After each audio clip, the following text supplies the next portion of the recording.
여러분 하실 일 있죠? 구독과 좋아요, 알림 버튼까지 부탁드려요.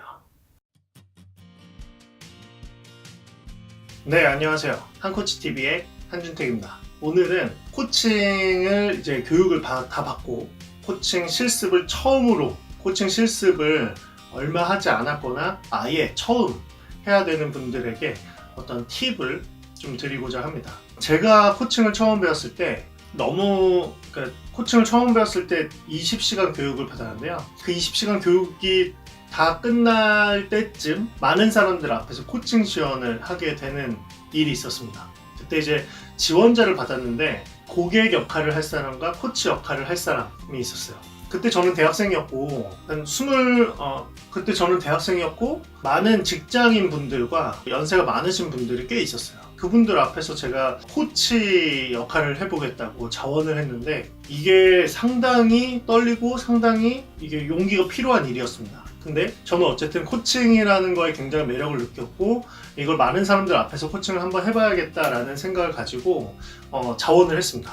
그래서 제가 코치 역할을 하겠습니다 라고 하고 나가서 코칭을 했는데 그때를 잊을 수가 없어요. 그러니까 어떻게 보면 코칭 정식 교육을 받고 제가 첫 코칭을 한 거였는데 저는 자원을 해서 나가서 한 거죠. 근데 제가 이제 코칭 교육을 많이 하다 보니까 알게 된 게 첫 코칭을 굉장히 어려워하고 많이 무서워하고 어떻게 시작해야 될지 모르겠다.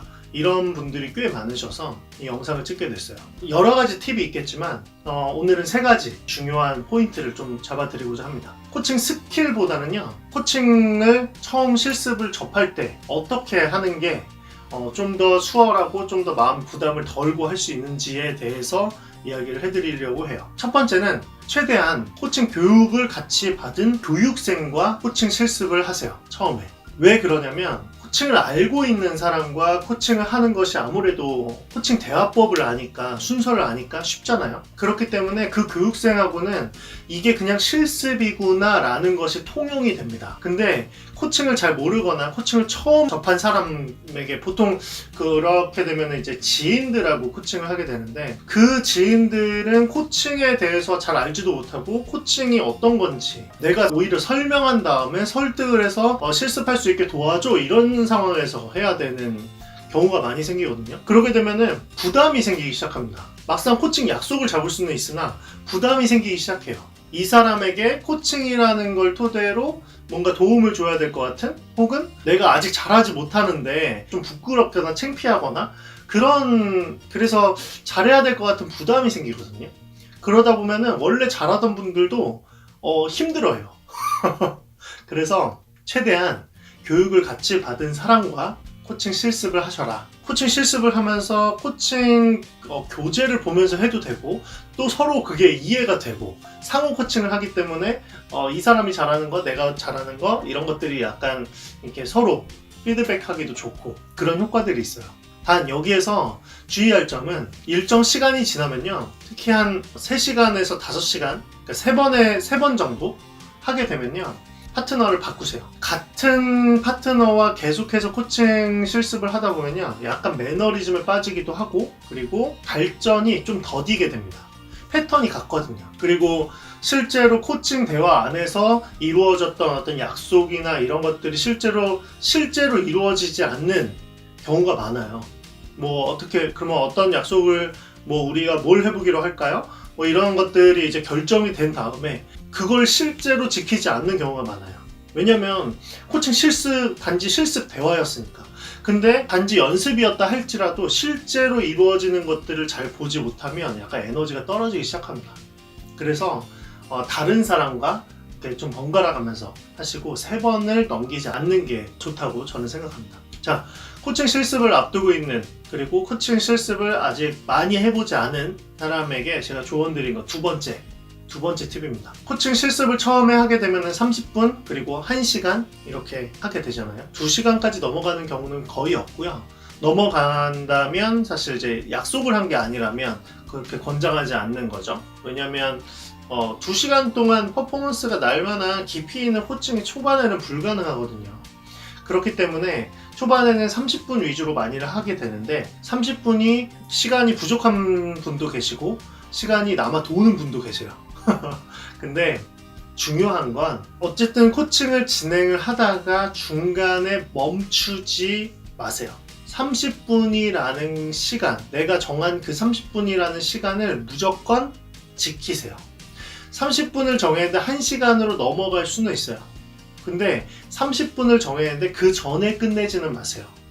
왜 그러냐면 코칭은 어쨌든 30분이라는 시간, 1시간이라는 시간, 어떤 시간의 약속 안에서 이루어지는 대화거든요. 근데 이게 뭔가 내가 꼬였다고 해서 중도에 포기하게 되면 그 다음 코칭에서 자신감을 굉장히 상실하게 됩니다. 중간에 포기를 하게 되면요, 그 다음 코칭 실습을 하기 전까지 두려움이 굉장히 커져요. 어쨌든 코칭이라는 것을 내가 첫 발을 내디뎠을 때 그거를 그 시간만큼 채워서 한 세션을 마무리하는 경험, 그 자체가 중요합니다.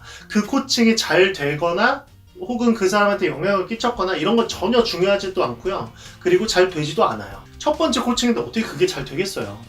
그냥 내가 대화를 코칭적 대화를 처음부터 끝까지 정해진 시간을 풀로 채워본다 라는 거죠. 나중에 난 다 했는데 10분 만에 끝났어, 15분 만에 끝났어. 나머지 15분 동안 그거에 대해서 그냥 수다라도 떠세요.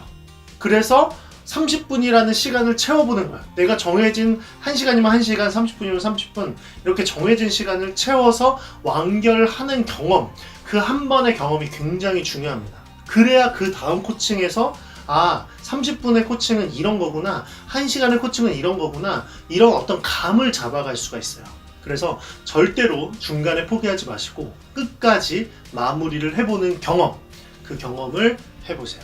네, 마지막 세 번째 팁입니다. 세 번째 팁은요, 처음에 실습을 하게 되면 막 정신이 없어요. 아침부터 시작해서 막 상상도 하고 여러 가지를 해야 될 것, 머릿속에는 굉장히 여러 가지 지식이 있는데 그것들을 내가 실제로 말하는 것은 너무 어렵고 그걸 체계적으로 말하는 건 더더욱 어렵죠.